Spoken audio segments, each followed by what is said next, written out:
Nicholas Brown. Question number 7, Mr. Speaker. I very much enjoyed my recent visit to the Nissan factory in Sunderland for the launch of the first mass-market electric vehicle fully produced in the UK, which will support over 500 jobs at the plant and 2,000 across Britain's car industry, and I look forward to visiting the North East again soon. Nicholas Brown. When the Prime Minister next visits the region, he will again see for himself that the key issue facing the region is unemployment. There are over 20 applicants for every advertised vacancy, and his policy of local enterprise partnerships and enterprise zones is not making the same effective impact on the region's economy as the Development Agency did. Will he consider the appointment of a minister to work with the local enterprise partnerships and the individual members of Parliament for the region to push forward the private sector employment agenda? Well, ministers do work with the enterprise zones, and let me just give him the figures. Obviously, we want to see more, but employment in the North East is actually up by 9,000 since the election. The North East private sector jobs are up 37,000 since the election. It's not just the success at Nissan. We've obviously got Hitachi committed to building the new train building plant in County Durham. That will bring 700 jobs. We've also got the new Tyne Tunnel, which opened in 2011. The extra money going into the Tyne and Wear Metro. All of those things can make a difference. And of course, in the honourable member's own constituency, the youth claimant count has fallen by 4% over the last year. Alan Beef. Will the Prime Minister take the opportunity on his next visit to promote apprenticeships and the support that government is giving to them among North East businesses? And will he just take another look at the A1 in order to press the Ministry of Transport to get on with the job of doing it? The last time I was in the North East, actually, I made a speech about apprenticeships, and I think it is remarkable the number of people who've started apprenticeships under this government. I can tell him in terms of the transport issue that he raises is actually we are funding feasibility studies into fixing problems on the A1 north of Newcastle to Scotland and the Newcastle Gateshead A1 Western bypass. And also we're improving the A19 between Newcastle and South Shields. This is a much better record. This is a much better record than the party opposite, even though they had a Prime Minister who came from the North East. They never did what we're proposing to do with the A1. Fiona Berger.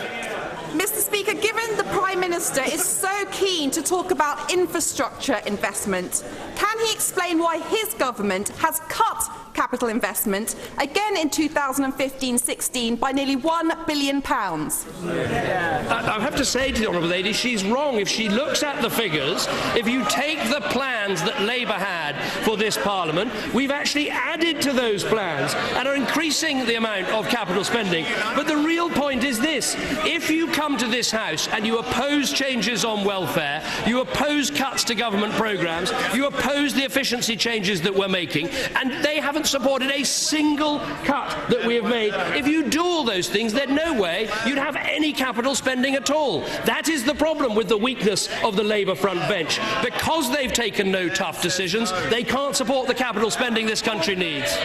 Well, Harriet Baldwin. Thank you, Mr. Speaker. Can the Prime Minister confirm reports from Jordan that a new treaty has been signed and that this country could have the pleasure of seeing the back of Abu Qatada as soon as this week? I can confirm that this treaty has been taken through both the Jordanian Parliament and also our own, but I don't want to say anything that in any way could stop what we all want to happen happening. John Cryer. Thank you, Mr. Speaker. When the government tried to get workers to exchange their rights for shares, we were told that 6,000 businesses would sign up. In the event, only 6 have even shown an interest. Not 600 or 60, but only 6. What went wrong? 6. Well, first of all, the programme hasn't started yet. It starts in September. And it's a programme that has been praised by the Institute of Directors, praised by the CBI, praised by the Federation of Small Businesses, but of course it hasn't been praised by Len McCluskey and the Unite Union. And of course, he's a member of the Unite Union, so he has to stick to their script. Well, what a sad day for democracy. So we'll move on. Question 10, David Nuttall. Thank you, Mr. Speaker. Question 10.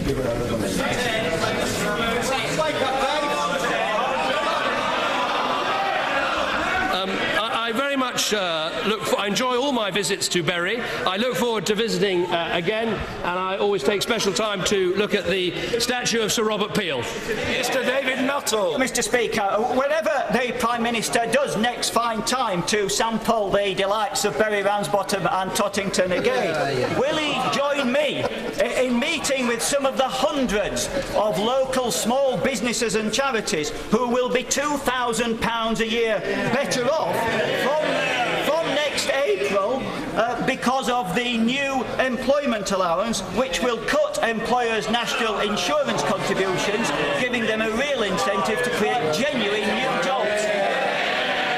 I think my honourable friend is absolutely right. You can now walk down any high street in any town in Britain and point out to shopkeepers and businesses that if they do employ people, they're going to see a £2,000 reduction in their national insurance bill, and if they don't employ people, they can take people on and not pay national insurance. Now, that is only possible because of the tough decisions this government has taken on public spending, on welfare, decisions that have never been backed by the party opposite, but it demonstrates we're on the side of people who work hard and want to get on. Angus Robertson. Thank you, Mr. Speaker. The Prime Minister's deputy party leader in Scotland is describing the UK government's scaremongering about independence as silly, whilst one of his key donors in Scotland is describing it as puerile, and the country's leading Conservative commentator says it's tripe.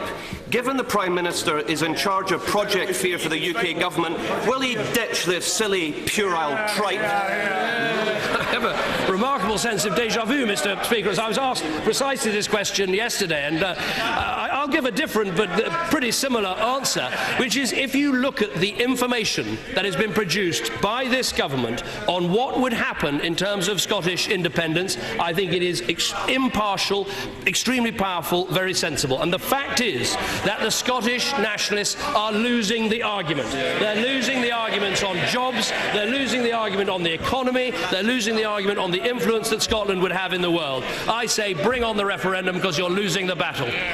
Steve Baker. Mr. Speaker, last week Wickham Rotarians raised over £10,000 for local underprivileged people. I feel sure the Prime Minister will join me in encouraging membership of the full range of voluntary service clubs in the community, but does he agree with me that those wonderful voluntary institutions stand in stark contrast to the kind of institution which would try to block by political influence despite...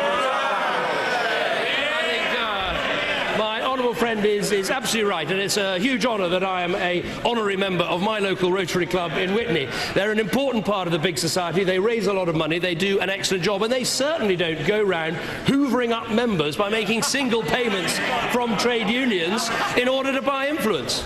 Thomas Doherty. Thank you, Mr. Speaker. Back in March, the Climate Change Minister said, I wouldn't be sleeping if we didn't have 10,000 signed up to the Green Deal by the end of the year. Given that so far only 4 households have signed up on the dotted line, is it then McCluskey's fault as well? The honourable gentleman is wrong. The honourable gentleman is wrong about the figures. The fact is 37,000 households have had Green Deal assessments and over 5,000 have had their boilers changed. Now, sorry, I missed out that the honourable member for Dunfermline and West Fife, he too received sponsorship from the Unite Union. So I think, you do? Well, you better put the record straight. I suspect you ought to go through his constituency records, check all the members are still alive. That might be a good start. Hey, Mr. Speaker, the Prime Minister has quite rightly won much praise for his work on dealing with tax avoidance, but some people have called him hypocritical. What does he say to that? Well, I think what is hypocritical is to take donations from a donor in the form of shares in order to avoid taxes. That is what the Labour Party has done. They should pay back that £700,000 to the taxpayer, and that money should be going towards schools and hospitals. That is Labour's shame. Gemma Doyle. Thank you, Mr. Speaker. Can the Prime Minister confirm that the latest work programme figures show that it is missing every single one of its minimum performance standards? If the Honourable Lady is asking about the work programme, the fact is that it's actually got 312,000 people into work. 60% of the people going into the work programme are coming off benefits. And while the Unite Union and all the Unite members opposite might not want to hear this, and while it might not be part of Len McCluskey's script, the fact is this programme is twice as good as the Flexible New Deal. Thank you, Mr. Speaker. As a doctor who once had to listen incredulously to a patient explain via a translator that she only discovered she was 9 months pregnant on arrival at Terminal 3 Heathrow, I was very pleased to hear that the Secretary of State for Health's statement on health tourism today. Does the Prime Minister agree with me that although the savings are modest, the principle matters? The health service should be national, not international. I think my honourable friend makes a very important point. This is a national health service, not an international health service. British families pay about £5,000 a year in taxes to pay for our NHS, and it is right to make sure that those people who don't have a right to use our NHS get properly charged for it. Now, we've made this announcement. I hope there'd be all-party support for it, but Labour's Public Health Minister has condemned it as xenophobic, so I assume they are now going to oppose this sensible change, which working people in this country will roundly support. Speaker, the bedroom tax is turning into a disaster in constituencies like mine. Families are moving out of good quality social housing and into the private rented sector at a greater cost to the taxpayer. 3- and 4-bedroom houses are now standing empty and are classed as hard to let. And I've even got pensioners approaching me saying they want to downsize, but they can't because small properties are prioritised for families. Is this not turning into a disaster for the taxpayer as well as for families? What this is fair for the taxpayer, because we don't give a spare room subsidy to people in private sector accommodation, so we shouldn't give a spare room subsidy to people in council accommodation. But the question now is for the party opposite. We have decided to remove that spare room subsidy. They now say they support our spending changes. Well, they did for about 5 minutes last week. Is that still the case, or are they committed to repealing this? Absolutely no answer. Mr. Burstow. Indeed. Thank you, Mr. Speaker. The shocking abuse that was revealed in Winterbourne View and by Operation Jasmine in Wales has revealed a gap in the law, which means whilst the staff get prosecuted, the organisations are never corporately accountable for what they are allowed to take place. Will the Prime Minister meet with me and a small delegation to discuss how we can plug this gap in the law and ensure there is proper accountability for abuse and neglect? Well, I'm very happy to meet with the honourable gentleman about this issue because it is vitally important. I think in the Francis report there were a number of recommendations about duties of care and indeed duties of candour that we need to put in place, and I'm absolutely keen to make sure we get this done. Mr. Ben Bradshaw. The Royal Charter, approved overwhelmingly by this House, still not been sent to the Privy Council when it should have been in May? And will he assure this House and the victims that he won't do a deal with certain newspapers to further water down Lord Justice Leveson's recommendations? What I can say to the right honourable gentleman is that we have to follow the correct legal processes, and the legal advice which we've shared with the Leader of the Opposition and his deputy is that we have to take these things in order. We have to take the Press's Royal Charter proposal first, and then we have to bring forward the Royal Charter on which we have all agreed. I have to say, I think the Press's Royal Charter has some serious shortcomings, so no, I haven't changed my view. Richard Drax. Mr. Speaker. Gentleman wanted to be called. I've called him. You should be. Thank you, Mr. Speaker, very much indeed. I'm most grateful to you.